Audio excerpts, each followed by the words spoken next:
Welcome to the Stupid Genius, and today we are going to talk about the mobilization of the fat. Mobilization of fat. Remember, we are not going to study beta oxidation. Beta oxidation next video में है और वो बहुत लेंदी video होगी क्योंकि उसमें सारे oxidation की पाथवे हम बात करेंगे. ये क्या है? Mobilization of the fat. Mobilization का मतलब क्या है? एक लोकेशन से दूसरी लोकेशन में भेजना. तो कौन सी लोकेशन से कहाँ भेजना चाहोगे आप? रिमेंबर, जब भी आपकी बॉडी में शुगर का लेवल कम हो जाता है, जब भी आपकी बॉडी में शुगर का लेवल कम हो जाता है तो आपको क्या चाहिए होता है? बॉडी में शुगर मेंटेन करना होता है. तो शुगर मेंटेन कैसे करोगे? पहला, ग्लाइकोजन के स्टोरेज को तोड़ोगे. ग्लाइकोजन स्टोरेज खत्म हो गया तो फैट को तोड़ने लगोगे.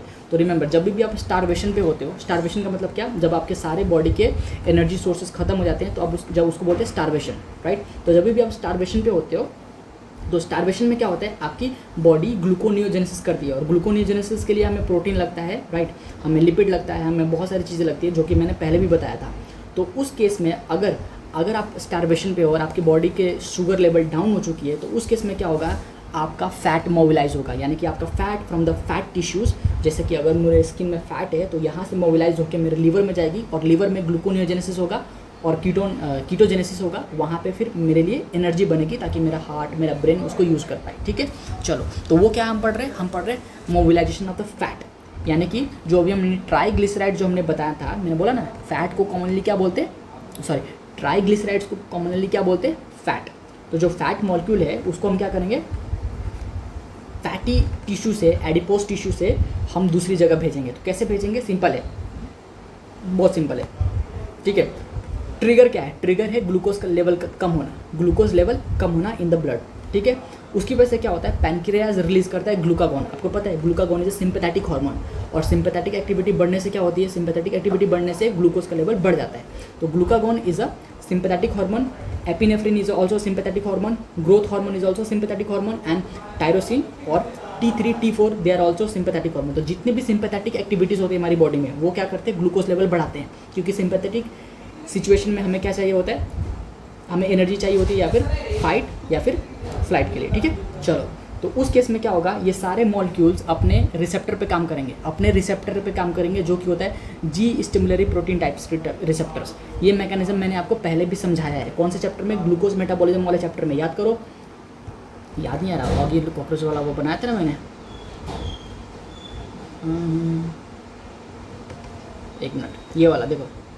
So this was the mechanism. देखो यहाँ पे ग्लूकागोन है, एपिनेफ्रिन, नॉर एपिनेफ्रिन, सारे हार्मोन्स हैं. ये क्या करेंगे? इंक्रीज करेंगे ब्लड शुगर लेवल. कैसे शुगर लेवल इंक्रीज करते हैं? ये है उनकी पाथवे. अब जिनको याद नहीं आ रहा, भैया भैंस चढ़ाओ जाके अपनी.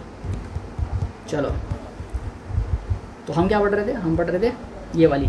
तो क्या होगा? जितने भी सिंपैथेटिक हार्मोन्स है वो सारे सिंपैथेटिक अपने रिसेप्टर पे काम करते हैं. और वो कौन से टाइप के रिसेप्टर होता है? The receptor is G stimulatory type of protein receptor. ठीक है. उसकी वजह से क्या होता है? Ultimately protein kinase A activate हो जाता है. Protein kinase A, remember, protein kinase A क्या करेगा? फॉस्फोराइलेशन करता है. तो फॉस्फोराइलेशन किस पे करेगा? फॉस्फोराइलेशन करता है ये वाला पेरिलिपिन. पेरिलिपिन नहीं, पेरिलिपिन, PERILIPIN, पेरिलिपिन, नो तेरिलिपिन. ठीक है. तो पेरिलिपिन को क्या करते हैं? फॉस्फेट ग्रुप ऐड कर देगा. जैसे ही फॉस्फेट ग्रुप इसको ऐड करेगा, इस पर नेगेटिव चार्ज आ जाएगी और ये मॉलिक्यूल अलग हो जाएगा. किससे? CGI मॉलिक्यूल से. तो CGI एक मॉलिक्यूल होता है जो कि अटैच होता है पेरिलिपिन से. तो जैसे ही इस पर फॉस्फेट ग्रुप ऐड होता है ना, ये नेगेटिव चार्ज की वजह से डिटैच हो जाते हैं. तो डिटैच होने की वजह से क्या होगा? ये CGI मॉलिक्यूल मूव कर जाएगा दूसरी तरफ. तो जैसे ये मूव करेगा, ये इस एंजाइम से जाकर टकरा जाता है और टकराने के बाद इसको ये एक्टिवेट कर देता है, राइट. ये बताने का तरीका है. जस्ट इतना समझो कि प्रोटीन काइनेस ए क्या करता है? इस मॉलिक्यूल के ऊपर फॉस्फेट ग्रुप लगाता है. उसकी वजह से ये दोनों मॉलिक्यूल्स अलग हो जाते हैं, बिछड़ जाते हैं. ठीक है. तो जो CGI मॉलिक्यूल है वो क्या करता है? इधर मूव करके और इसको क्या करेगा? एक्टिवेट कर देगा. ये कौन सा एंजाइम है? ये है adipose triglyceride lipase. Remember, lipase का मतलब क्या होता है? लाइपेज का मतलब ASC का मतलब क्या होता है? एंजाइम. और लाइपेज का मतलब क्या होगा? वो एंजाइम जो लिपिड को तोड़ेगा, राइट. तो लिपिड क्या होता है? दिस सी, ये है ना हमारे पास लिपिड्स. तो ये लिपिड को तोड़ देगा, ये फैट को तोड़ देगा. तो ये कैसे तोड़ेगा? इसका नाम क्या है? Adipose triglycerides lipase. यानी कि जो एडिपोज का मतलब क्या है? एडिपोज टिश्यू में मिलेगी ये एंजाइम. ट्राइग्लिसराइड लाइपेज का मतलब क्या है? जो ट्राइग्लिसराइड हमने बनाया था लास्ट रिएक्शंस में, लास्ट हमने क्या पढ़ा था? ये वाला पढ़ा था ना. तो सी, दिस इज द ट्राइग्लिसराइड्स, है ना.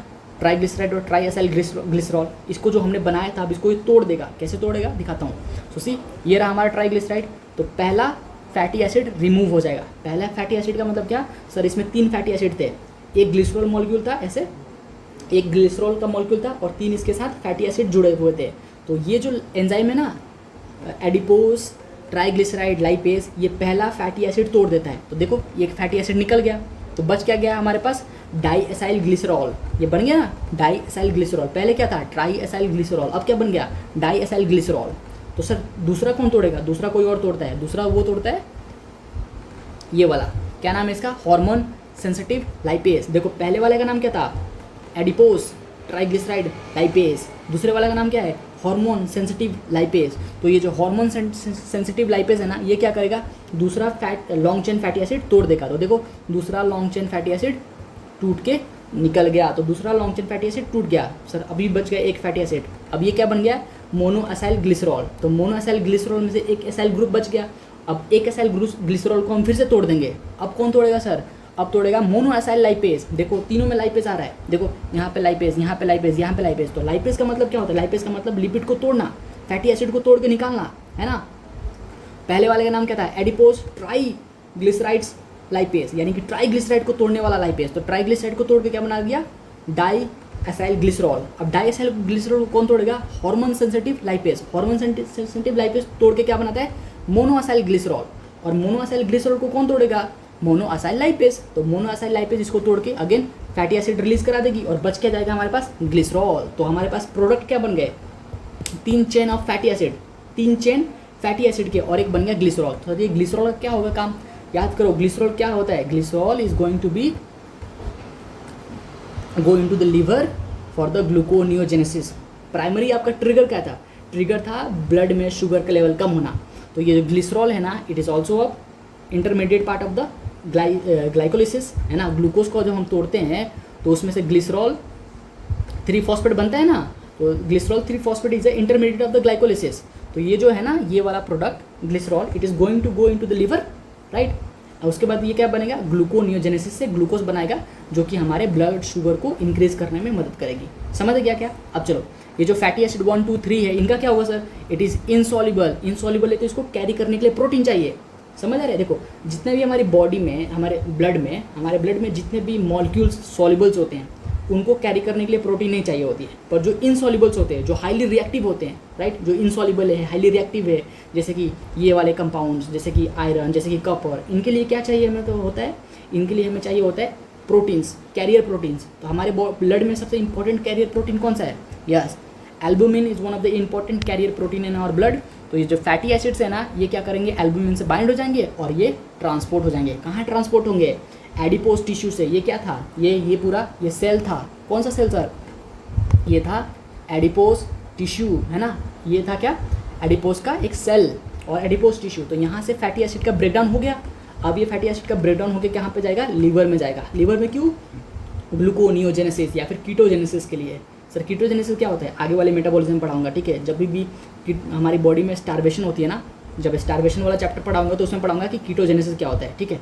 चलो so we are done with this. Sir ये बता दो ये क्या लिखा है, कुछ नहीं, जो ये कहानी मैंने तुम्हें बताई ना, वही सब इधर लिखा है। बस एक चीज़ ये पहले देख लो, ये क्या था, प्रोटीन काइनेज है। अरे ये तो सुना सुना लग रहा है, प्रोटीन काइनेज, ये भाई देखो, ये हॉर्मोन्स थे, इन्होंने अपने रिसेप्टर पे बाइंड किया, उसकी वजह से प्रोटीन काइनेज ए क्या हो गया, एक्टिवेट हो गया। अब प्रोटीन काइनेज ए क्या करता है, इसको भी एक्टिवेट करता है, इसको भी एक्टिवेट करता है, इसको भी एक्टिवेट करता है। ये क्रॉस लिखा है, ये क्रॉस नहीं है, ये प्लस लिखा है एक्चुअली। वो एक्चुअली मैंने जब नोट्स बनाया ना, तो मैंने ऐसे करके प्लस लिखा था, ऐसे करके, अब ये सीधा क्रॉस दिख रहा है, ठीक है। तो ये हार्मोन सेंसिटिव लाइपेज को भी एक्टिवेट करता है, ये मोनो एसाइल लाइपेज को भी एक्टिवेट करता है, और ये एडिपोज ट्राइग्लिसराइड लाइपेज को भी एक्टिवेट करता है। तो ये तीनों को एक्टिवेट करेगा, राइट। अब देखो ये वाला पढ़ लेते हैं क्या क्या लिखा है। स्टेप वन में क्या होगा, ग्लूकागॉन जो कि एक सिंपैथेटिक हार्मोन है, वो बाइंड करेगी अपने रिसेप्टर से, उसकी वजह से क्या हो गया, activation of the protein kinase ए। अब प्रोटीन काइनेज एक्टिवेट हुआ तो वो क्या करेगा, प्रोटीन काइनेज फॉस्फोरिलेट कर देगा किसको, पेरिलिपिन को, पेरिलिपिन फिर पेरिलिपिन और सीजीआई मॉलिक्यूल्स अलग अलग हो जाएंगे, है ना। अब सीजीआई मॉलिक्यूल्स क्या करेगा, move away from the perilipin and it is going to activate adipose triglyceride lipase को, ये जाके एक्टिवेट कर देगा, है ना। अब फोर्थ स्टेप, उसके बाद क्या होगा, उसके बाद से ये टूटने लगेंगे फैटी एसिड्स। फोर्थ स्टेप में क्या होगा, हार्मोन सेंसिटिव लाइपेज है, it will be activated and it will caught the second second what, fatty acid, second fatty acid को क्या कर देगा, कट कर देगा। थर्ड फैटी एसिड को कौन कट करेगा, मोनो एसाइल लाइपेज। तो mono acyl lipase is activated by the protein kinase A and it is going to cut the third fatty acid, ठीक है। तो उसके बाद क्या हो जाए, फैटी एसिड तीसरे नंबर का रिलीज हो गया और ग्लिसरॉल रिलीज हो गया। तो now this enzyme is this are going to be transported to the liver for the gluconeogenesis. चलो काफ़ी है इतना। नेक्स्ट वीडियो में हम देखेंगे कि what is fatty acid oxidation और बीटा ऑक्सीडेशन। Bye bye.